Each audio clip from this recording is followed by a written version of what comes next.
Hi, and welcome to another episode of Hot Takes with me, the Silver Fox. This actually was the video I was going to do previously. The last video, of course, was the breaking news that the accountants had quit. Obviously, that being a hot topic, a breaking item, had to get that in really quickly, so I did. But this would have been the story I would have done in its place.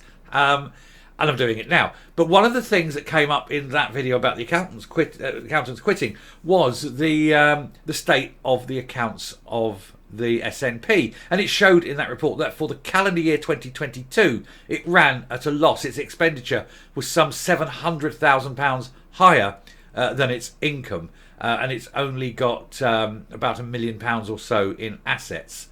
It's not looking good. It's almost, if not there, it is almost bankrupt. If it keeps going as it is, with the spending of that, when you've only got like £1 million in assets and you're overspending by £700,000 a year, either you cut the budget or you go out on the streets with your begging bowls because you're so poor.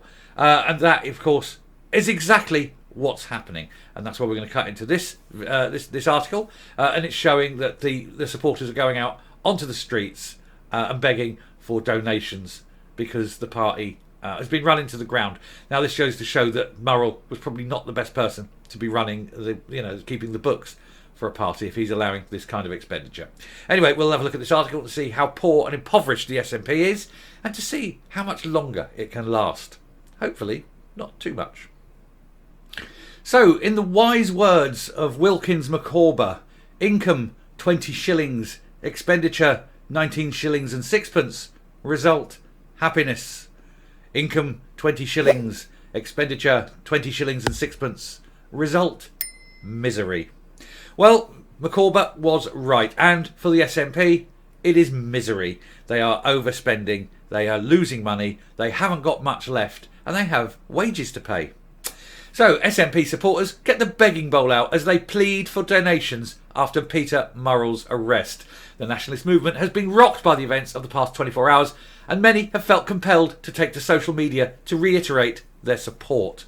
SNP supporters have reached for the begging bowl as they try and maintain support following the arrest of former Chief Executive Peter Murrell.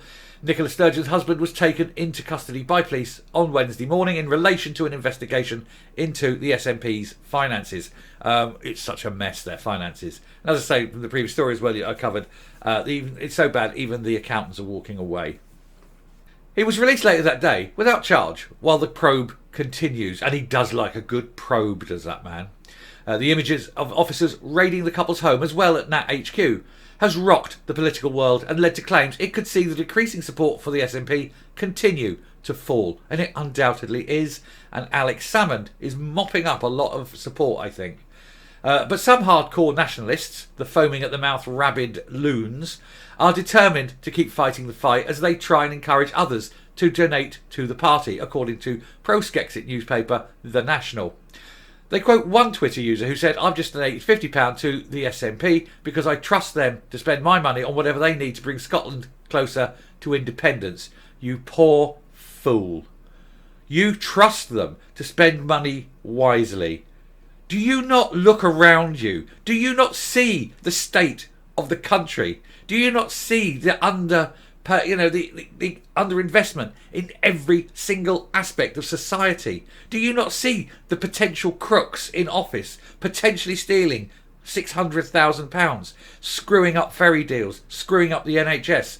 How can you stand there with all honesty and say you trust them? Go and lock yourself in an asylum because you are quite clearly insane. Anyway, the sinister MSM Monitor account, which is known for attacking journalists who hold the Scottish Government to account, also got involved. Oh, I hold them account. Attack me. I don't care. We never asked for donations. We don't need any. Today, we're going to ask our followers to donate not to us, but to the party. Unionists say we are deserting. Let's prove them wrong, folks.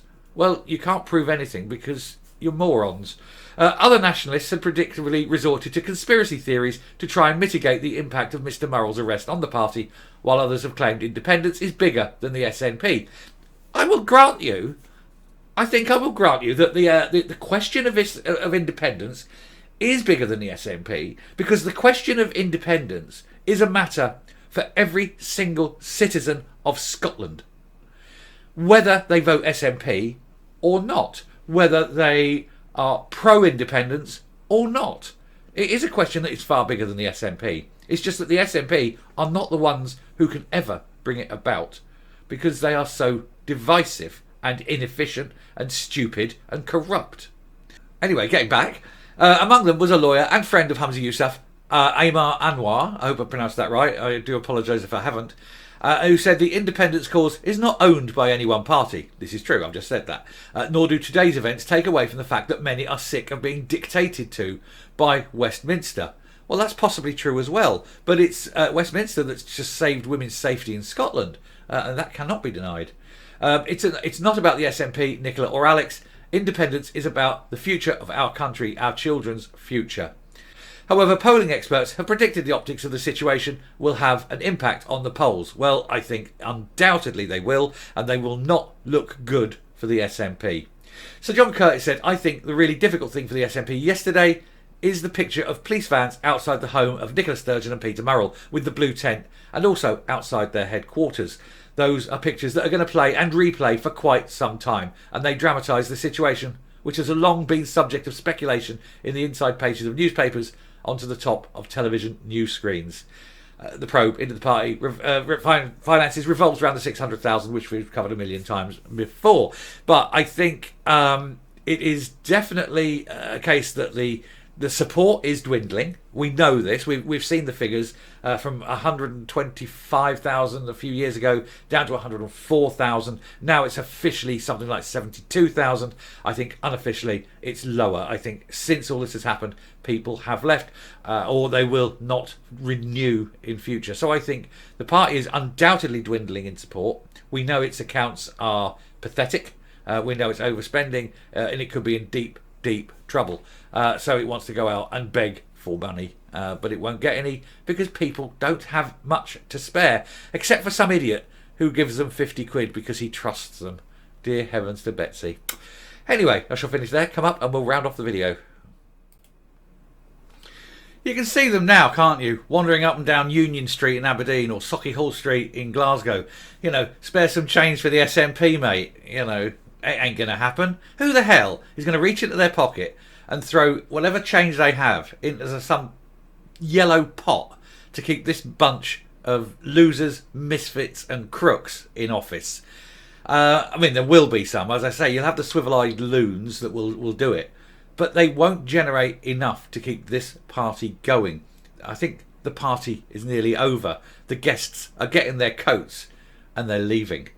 And it can't be a minute too soon. And I, for one, cannot wait to see how this particular story plays out. Will they go bankrupt? Will they start firing people because they can't make bank enough to do wages? That would be an interesting thing to see. It would also be interesting to see where they're spending the money. Because they're certainly not spending it on anything efficient. And if a single penny of that has come from public funds, then people need to go to prison, because that is actually a very serious crime. So you have to wonder where they're getting their money from in the first place. Anyway, that is for something for the new accountants and possibly the solicitors to look into. Thank you very much for watching. If you like what you see and hear on the channel, please hit that subscribe button right away, ring that bell, leave a like, leave a comment, please share the video, and until next time, stay safe, stay well, don't put a penny in that yellow tin, and goodbye.